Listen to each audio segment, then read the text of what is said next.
This podcast is brought to you by PodSpot Events.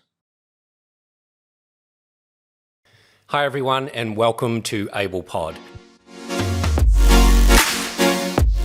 32% of autistic people will never have a friend outside their own family.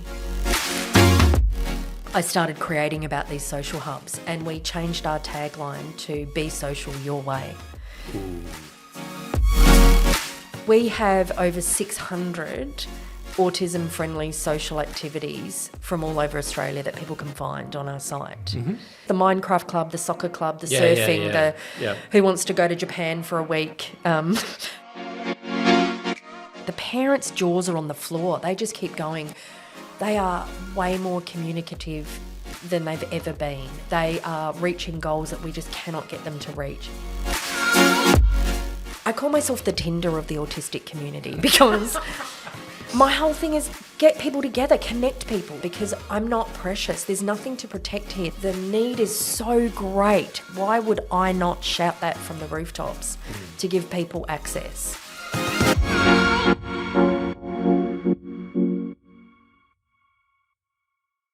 Hi everyone and welcome to another podcast with Able Pod on behalf of Able Plus, our disability networking events business that goes Australia-wide. Tonight we have got Madeleine Lobsey from the A-List. Madeleine, absolutely delighted to have you on the show. Thank you. Thank you for coming. Thank you. For those that don't know, the A-List deals predominantly with youth and creates a safe and inclusive space for people with autism. And look, I think it's an amazing piece of work that you've done, and I'm keen to tap into that. But I always like to find out why you got into it. Mm-hmm. There's so much in the backstory and every NDIS story, and I'm keen to uncover yours. So let's go back and start with why autism, why a social community hub, why the need for connection, why so many whys. Okay, good. That's a lot of whys. Yeah. So I, decades ago, got really clear that my life was about making a difference and was really clear about that. Mm-hmm. And when the pandemic happened, a friend said to me, there's a group of women parents of kids with autism. They're in a parent group. We're having to move online. None of us know what we're doing. Will you come and facilitate? Because they knew I'd done decades of online training and facilitation. And so I started hanging out with these families and I started connecting and hearing and discovering all of their stories. Mm-hmm. And at the time, I was dealing with some stuff with my daughter, and every time they told a story about something that was happening with someone in their family, I would go, oh, this is very familiar. Like, you know, this is familiar. And it went on, and the more they said, the more I went, oh, this is familiar. And so I started, it was part of a centre for autism, and I started having conversations with clinicians and various people. And we ended up going through a diagnostic process with my youngest child, and they got diagnosed autistic ADHD. And so your child's diagnosis comes out of hearing let's other call it mothers an talk. Accident, but not. Yeah. So for those listeners that don't really know the predominant traits of ASD, what were the repetitive behaviours? What were the markers that made you think maybe? Yeah. And by the way, that maybe for the father of a son with ASD is not really one that you really want to hear. You're like, I'm not sure about that. It takes some time to digest you just think that. it's your child. You know, I think that's part of it is you just think it's your child. Your child's quirky, your child's loud, your child likes this and they don't like that. Or they're young. Or they're young. Massive, like it could be normal. Who knows, right? So, and, you know, I really do live by that, and this takes something, I'm not saying this lightly, what I'm about to say, is I really do live by that my children are nothing and everything. Like there's not this particular thing that they are. So I don't go, that's the shy one, that's the sporty one, that's the whatever. I really do consciously, actively listen to them as an empty space of nothing and therefore everything. And You've not pigeonholed them. Not in the slightest. So whatever behaviours were showing up were just behaviours in the moment. But as school got harder and harder for her in many ways, I started to go, okay, maybe it's time for me to actually look at something versus going, well, it doesn't really matter. It's just the way that she is. And so I would hear the parents talk about their children not being able to engage with other kids or really struggling in friendships with kids. And I would go, oh, okay. And I would hear them talk about various sensory things. So, they don't like these clothes touching them, or they don't like to eat this food, or they don't like this sound. And I went, oh, okay. So bit by bit, it started to come together where I went, maybe. And then my daughter dealt with this traumatic thing at school where another kid was on a video call with them and said, if you don't do this particular thing, I'm going to kill myself, and then got a knife and held it to them. And hang on. my kid was like... What age are we? 7. This is... 7. And so my daughter went, I'm going to be the cause of this person doing something to themselves. Because one of the traits of autism is 100% truth. It's 100% they literal. will do it. It's all It's literal. literal. It's a very literal world. It is black and white. And so this is very real to her. Very real. And so we went, that's a whole story, and I'm not going to go into the details of it, but her response to that and how traumatic it was and how personally responsible she felt for that was it's like it exacerbated everything that she was dealing with. So this incident brings everything to the fore. Yeah, because something traumatic happens and it I don't know, it's like fires everything off. And so that's why we went to see a psychologist to support with that, and through that got through the diagnosis process of autism, ADHD. So, and how did that sit with you? Honestly, relieving. And I think because something made sense. So, and because I was working in a centre for autism where I was so in love with all of these teens and children and families participating there, and just loved them and loved the way they were navigating and viewing the world, it was very, it wasn't going into a scary place for me. It was going into a familiar place that I already loved a lot of people You in. were preconditioned. Yeah. You really were. Yeah. It was an easier entry Totally. point for a parent. It wasn't left of field. No. You knew the genre. Yeah. And she fell within it. Yep. And I have deep compassion for anybody that goes in blind with that, because I can't actually imagine what it would be like to have no idea, no sense of anything, and suddenly be told that. Because even with all of that, I started going, is it me? Is it my husband? What did we do? I had the normal human responses to it about what does this mean for her and what she's going to have to deal with in life, and what was my part of it. So now that didn't last long. Again, because I was in a very particular environment. And so then out of that, I then started meeting more and more people in this community and more organisations. I ended up completing that job, and then was asked to come and work for the A-list, and that's how I started there. And that opened up the world of meeting lots of autistic adults. And so now I'm spending a lot of time with autistic adults, and they're saying things and I'm going, oh, this is familiar. Oh, hang on. We're looping here, but at an older age bracket? This was only like 6 months ago. So I've been working at the A-list for just over a year. But it's about 6 months into it, as I'm spending time with more autistic adults, I'm going, oh, okay, that's very familiar to me. What markers are you picking up on? Well, what I started with was ADHD. So people would talk about the capacity to have multiple trains of thought running at once and have real clarity within that, not being able to stop lots of thoughts, hyper-focus or lack of focus, lots of particular traits. And then I went, oh, maybe. Oh, and what happened was my sister-in-law said, we were talking about people in our family and saying, do you think this person's got ADHD? Because I spend so much time with neurodivergent people. And I said, oh, yeah, for sure. And they said, oh, do you think you do? And I went, no. Oh, maybe. And it really planted a seed. And so then I went and started going into the process of being diagnosed for ADHD.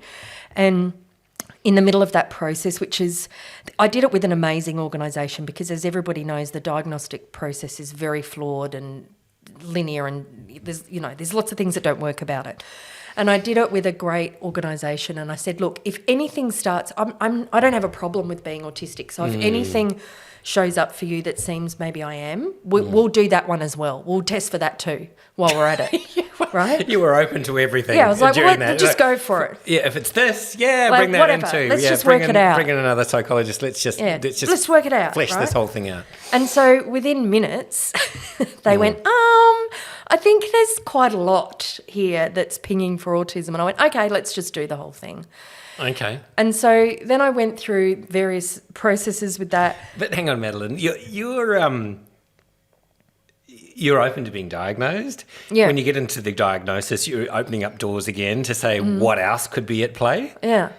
These aren't normal human traits, and most people don't want these labels. Most people don't want these diagnoses, and then you're just open slather. What else do you want to throw at me? Yeah. Where does this come from?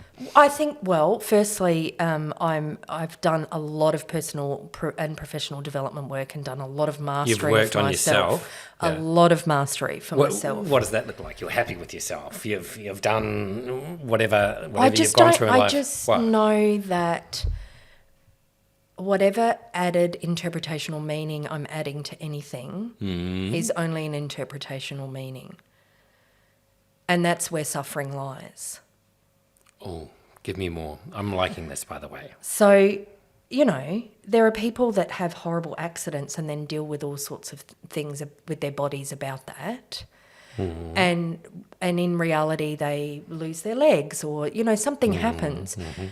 But there are people that have zero suffering about that because the meaning or interpretation they have about that is empowering. And there are people who have things like that happen and the meaning or interpretation they add to that is really disempowering, and there's great suffering there.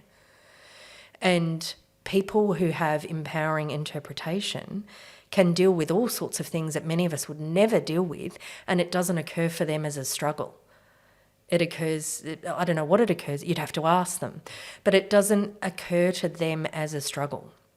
This primary diagnosis, this accident, this condition. Yep. And you're suggesting what overlaps that is your interpretation of it. Yes. And that is the number one thing in terms of how you're going to view the world, manage your condition. Correct. Your path forward. Yes. Your blue sky moment, your ceiling, all of that's predetermined by this layer of interpretation. Correct. Yeah. And even on days, look, I'm not saying there aren't things that are really challenging and difficult. I'm not saying that there are times when, the best way I can describe it to people is like if my brain was a machine, every cog is jammed and I cannot get them to move. Like I can't make thoughts go no matter how much I'm trying. But that my interpretation of that is not what's wrong with me, why is this happening, this is terrible, it shouldn't be this way. And I'm like, oh look, my brain's jammed, hold on a minute. Have you ever said that? I might say it to myself. Yeah. And so then there's no loss of power with that. It's just, a bread toasts bread when you press the button down, and my brain gets stuck every so often, and you don't walk around screaming at your toaster asking what's wrong with it. It's just doing what it does. And I'm not walking around going, what's wrong with my brain? Why is it doing that? It's doing what it does. I wonder within that layer of empowerment, you've accepted that and you haven't put a negative energy over it. Yeah, I mean, I think that's part of it. I think that's part of it for sure. I don't know that I work in positive or negative paradigms. I don't think that's where I'm looking at the world from. I think I look at it from what works, what doesn't, what gives me freedom, what gives me peace of mind, what gives me capacity to be with you in a moment, rather than what feels good or feels bad, because, your endocrine system's got in charge of that. So, you don't have a lot to say about that. You can have a new feeling every 90 seconds. So there are 38,000 of them to have. So, let it do its thing. One minute you feel good, next minute you don't, and so it is. Okay, so we're with your daughter. She's Yeah. at school. Let's go back there. Let's find out the rest of that journey. Yeah. So she was dealing with a lot of bullying and a lot of being in an environment and a system that doesn't really work for autistic people. And anyone who knows an autistic child in the mainstream school system would probably have, a lot to say about that, if not horrific stories about that. And, I was advocating as hard as I could with the teachers and with the principal and even with the education department to have things working. And she even got into a support unit, but in that support unit, she was in year 4 and the next oldest person was in year 2 and then the rest were kindergarten. And so she would walk in the morning and they wanted to sing Incy Wincy Spider when she could rap the whole of Hamilton. Yeah. So she was like, what am I doing here? And nothing I said altered anything in what the school was providing or offering. And I think because I am someone that's quite articulate and also able and very responsible for my own experience of life and empathetic for the way other people are, I never went in there crying or screaming or yelling. I went in very clear-headed, and I think they interpreted that to be, it's not that bad. And so at one point I said, okay, do you want to, let me show you what you need to see and hear. And so I said, this is how angry I am, and this is how sad I am, and this is, everything that I would say when I'm in a moment of rage or upset, and this is what I'm dealing with. You just don't get that because I'm not going to lay that on other people. You're talking about expressing emotions, and because you were completely in control of your emotions and you didn't express them to this environment. They thought I didn't have them. Yeah, a space that your daughter clearly wasn't suited to, wasn't enjoying, wasn't thriving in, and was, the massive age gap, didn't work. You had to sort of spell out your emotions, almost write them down. Yeah, I wrote this angry email and then and showed them my emotion to go, this is what it seems you need to hear. Yeah. To be able to see because these there's emotional an issue. triggers will create change. Yeah. Now you've got an upset, angry mum. Yeah. Okay, we've got to do something about that. So you were too level-headed. I was too level-headed. It didn't help your daughter. Not at all. So then I went, okay, show them the rage. And, I did all of that. And then that's when everybody kind of woke up. And we moved to distance education, which is a form of schooling where you're still attached to a school and the school sends work to you with distance. And then that didn't work at all either for an autistic child who got just wads of paper with worksheets on it that was just so ridiculously boring. And, and she's isolated. And isolated. The pressure's on you to try and get through that? And trauma, so much trauma. So there's a whole group of people that call it unschooling, where you take the school out of the kid because there's so much trauma related to it. And not only that, they send you these daggy sheets that are there are 5 green sheep in a field and they want to, whatever, as a maths problem. And for an extremely literal child, that's what do you mean 5 green sheep? No green sheep. No green sheep. And yeah. So I abandoned that very quickly and started, and then had to fight and demonstrate for why I was abandoning it, because you get lots of education department communications about, you're doing the wrong thing, you're a bad parent, all of that. And so then I started talking to people who were full-blown homeschooling, and I went through, that's a bit of a process too, and I finally got accepted into full-blown homeschool. And so that is where there are certain parameters and markers that you're supposed to reach at certain times, but you create the content of it. The whole time you're ratcheting up your personal responsibility with your daughter. Yeah. You're taking it closer into home. Yeah. And more out into life. So tell us about that. So she also, so part of what I do at the A-list, she comes to everything. So, I'll be in a boardroom with, I don't know, executive people talking about serious subjects, and she'll sit there and it occurs to everybody like she's not really listening because she wears headphones all the time for sensory, dampening sound. And she'll be there with the headphones and looking away, so they think she's not engaged, and they'll say something, and then she'll pipe up in the middle of the meeting and going, "You're looking at it from the wrong way. I think what you haven't actually considered." This is in a boardroom setting. In a boardroom setting with some people on a digital screen and zoomed in and, And serious absolutely meeting. got to the crux of the issue and she's goes, nailed oof, it. straight bang. on in. Yeah. And breaks it all open and says, you need to do this, this and this, and this is what you haven't considered. Yes. And then it's deathly silence. Yep. Everybody looks at her. Yep. And then the senior most person in the room goes, I think she's right. And it's like, yes. And this is, I think, the extraordinary thing that's starting to become available to autistic community is not just autistic, I would say many different groups of people, is people are suddenly and way too late interested in lived experience. And now it's cool to want to know that. In fact, it's critical as an organisation to want to know that. So there's room and space for lived experience to be spoken. Yeah. Let's talk about you being brave enough to bring a daughter into the boardroom. She's your mini-me. She is obviously very clever, but to most people in that boardroom, she had no presence until she spoke, and she That's spoke right. 100% truth. Yeah. Are these ASD markers? How does it work? Well, it's really hard to say because I think every single person's different no matter what, okay? Yeah. So anything I say is very generalised and it's also only from my personal experience of being autistic ADHD and her experience of that. And having said that, I talk to thousands of autistic people across Australia all the time. So there's some of that too in the mix. But I think there is a no filter clarity that really works. And yes, there is very literal, but there's also like I'll often think something that's very abstract, that's completely outside of the thinking of anybody else in the room and shines an entirely different light on something. So I think both of those things can happen at once.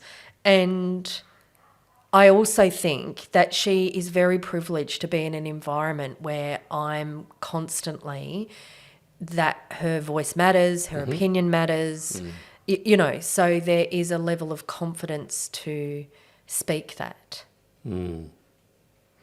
Yeah, she's lucky. Yeah, and we know that. Yeah. And I think it makes me cry because I also know that that's not the case. No. For most people, and she's lucky. That is why the A-list, like that's what's got my heart, because one of the first statistics anybody gave me as I went into this space was, firstly, that 1 in 70 Australians are autistic, which was enough to go, whoa, really? Well, that's a large number. But then the second stat that got me was 32% of autistic people will never have a friend outside their own family. And I could barely be with it. And that's a hard statistic that to is a sit hard to nestle in. That's not like never have a friend outside their own family. And my child had only just had by that stage, I think it was their 9th birthday, and really badly wanted a party and had absolutely no one to invite. Has no friends, no one to invite. And so we did this whole thing of having to get family come from Newcastle and family come from Dubbo and family come from all these places to fill the room so that there was people there to cut a cake, because that's the only way she was going to get a party. And that's a really common story. And then you hear about, 9 times more likely to commit suicide as adults, and, the lifespan, and that's 6 times higher unemployment than I don't even know what word to use, bloody normal people, let's call them, whatever. People without a disability, 6 times higher unemployment. and 3 times higher than any other disability. So you look at all those stats down the track, and I started to go, it makes sense. If you've got no connection, no people in your life, no one outside of your family that's championing you, interested in what you've got to say, advocating for you, interacting with you. No network. There's nothing. All of that other stuff makes total sense to me. And so... What, as a result of that? Yeah. So, and I went, okay, that's what I'm going after. Of all the things that we could make a difference with, that it would be great to make a difference with, what I'm going after is that statistic. That statistic. That's your lane. That's my lane. You want to chase that down. That's the one that I'm going after. Yeah. It's a good one, by the way. Yeah. It's a very good one. And, you know, the other part of it is the A-list tagline or whatever, our vision. When I first started, it was called Where Autism Gets Social, and it never quite sat with me. And I couldn't work out why. And then I went to this event where, and by the way, I'm getting diagnosed myself in the middle of all of this, and I'm starting to notice the way, my whole life, like the way I've interacted with life and my engagement with people and friends and no friends. And, so you know, you're going through an adult diagnosis. I'm going through all of this at the same time. Okay, great. Let's throw that in there. Yeah, so I'm in the middle of that, but I go to this event and there are hundreds of autistic teens at this event. And so I go, everyone else is listening to the speakers that are there at this conference. I'm talking to the kids, right? So I went round and I interviewed 200 autistic teens. And I asked them a couple of things, but the most basic question I asked them is, what do you want? If you could have anything, what do you want? And every single one of them said, a place to hang out. Okay. And I went, okay. And so that statistic, what I knew in my own experience and then what they said came together. And I went, okay, this is the answer. And I went to another event where an adult, a very famous adult, was at the front of the room at an autistic like conference convention. Different people were speaking and they were coming to talk about being the parent of an autistic child, very famous person. And up on stage, they suddenly broke down in tears and went, I think I'm autistic, and had a personal revelation on stage. Okay. And then afterwards, I went up to I said, I want you to know you're okay. And I started like telling her things about myself. And she said, I don't know what to do. So many teens, autistic teens, they're going to end up killing themselves. And, you know, I don't know what to do. And I said, I do. I know what to do. And I started creating about these social hubs, and we changed our tagline to Be Social Your Way. Ooh, and it really is that if you want to sit in a dark room and game and never physically see another human being, that is equally cool and valid as if you want to be the brightest, most yappy sparkler karaoke in the room of whatever, you know, that's valid, and that being social doesn't have to look any particular way. And so we started these social hubs where people, they're called hangout spaces, where people really literally hang out. And it's not like, I mean, we provide certain things, but it's mostly it's just a space. They don't want to have to all do Minecraft or all do play soccer or whatever it is that many things offer. They just want to do what we're doing, which is sit in a house right now with a bunch of people and have a drink and have something to eat and talk, like hang out.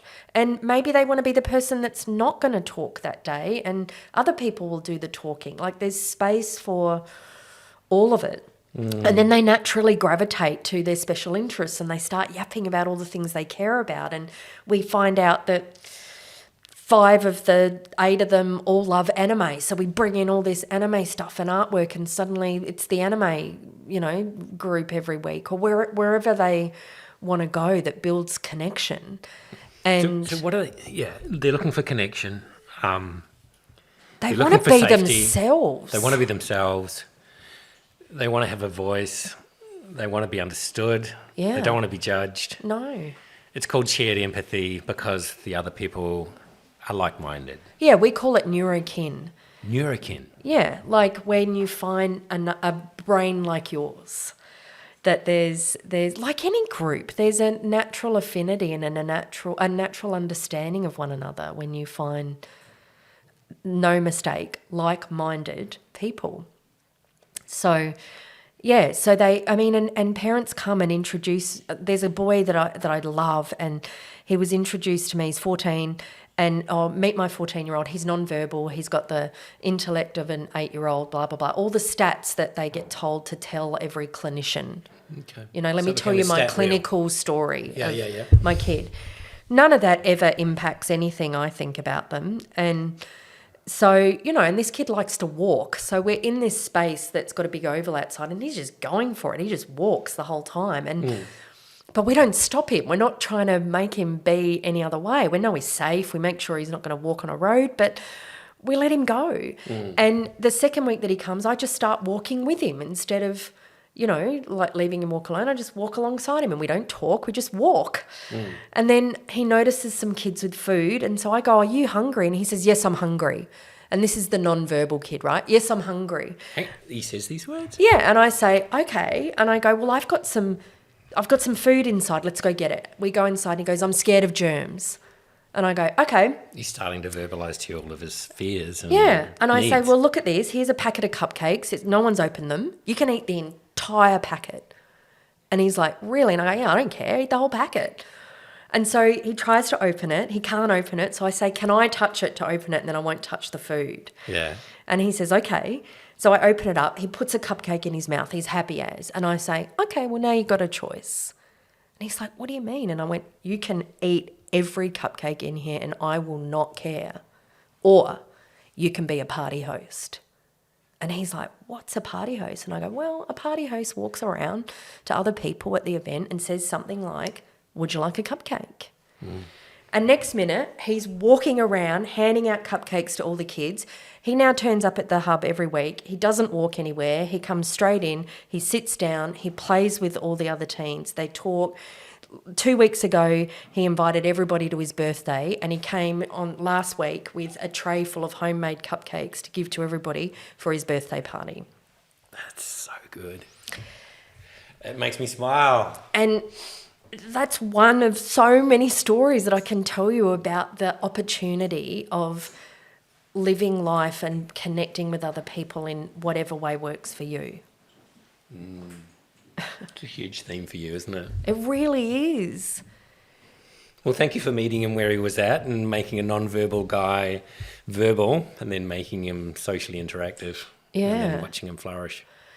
Yeah. It's a great little bite-sized story to what the A-list is about.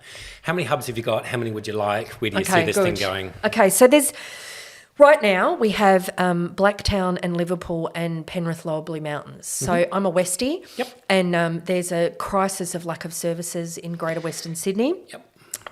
For many services. And so that's where we've started to provide the services. I have a plan and a vision and a strategic plan to go national with the social hubs. And there are other events that I'm at work on that I do that are sort of larger events for autistic community that aren't the social hubs as well. So, for instance, on the 26th, we're going to the Museum of Contemporary Art. And we're taking over the space there. And I have a partnership with Lego, and we're bringing autistic community there, and they are going to make artwork with Lego as the medium in response to the exhibition. I love it. I already love it. Yeah, so yeah. that's the kind of larger scale things that I'm up to. Yep. And so then you want to go nationwide? I want to go nationwide. Yeah. And then how we're supporting it in the meantime, because the team is me and 2 part-timers, Okay. We have a national website. So on our website, it's where any autistic people can come and find any autism-friendly social activity in the whole of Australia. So we have over 600 autism-friendly social activities from all over Australia that people can find on our site. And it's really all sorts of stuff. So there really is the Minecraft club, the soccer club, the surfing, who wants to go to Japan for a week, like all sorts of. There's great ones on like equine therapy groups, but they're not therapy at all. You basically get to hang out with horses and, go ride You've horses. done a good job of selecting Like- these providers, right, and putting them in one they get space. utterly vetted. Do they? Yeah, and They wouldn't. It They sounds don't interesting. You've provided a really interesting selection. It's My very kid cool. loves Minecraft. Yeah. He loves Roblox. Yeah. Like, these are the plenty things for him. they're interested in this stuff, right? You haven't put a generic load of shit on there that's No. available to everyone. No. And, so you've tailored it. Yeah, and we speak to every single provider and we talk to them and we find out what they're doing, and it's really critical to us that it's neuroaffirming, and there's many things about it that we vet, and then it's all free for them to list their stuff on our website, and then free for people to go on there and find out about it. And So how's it funded? How are we going to go Australia-wide? well, at the moment, the website is funded by the Department of Social Services. So we have a grant that's almost over. So don't like this. no. So I'm in a grant process at the moment to do some of those larger scale events that I want to do all over Australia. I have a lot of partnerships with the big museums and galleries and theatres and all of that I'm at work on causing that. The social hubs are an opportunity for people to participate, and they can use their NDIS funding to participate in that. So people do pay to come and participate in the social hubs. It's community access. It's the NDIS. Exactly. What it is, yeah. Exactly. And, I could talk a lot about the parents, but the parents' jaws are on the floor. They just keep going. Therapy is important. I don't want to take, I'm not saying that. Therapy is important, and having access to certain therapies is very important. But the parents say things like, they are way more communicative than they've ever been. They are reaching goals that we just cannot get them to reach, and going to week after week of therapy. They drag their kids to therapy. They turn up at the hub, and the kids get out the cars and sprint for the venue, and won't even turn around and say bye to their parents. Like, so they're majorly. I don't know what the word is. You're doing in these spaces. It's magical. You're creating a magical space for them. For them. So, there's this part of it that I'm really out to foster is face-to-face social hubs for everybody across Australia. And in the meantime, people can access. I call myself the Tinder of the autistic community because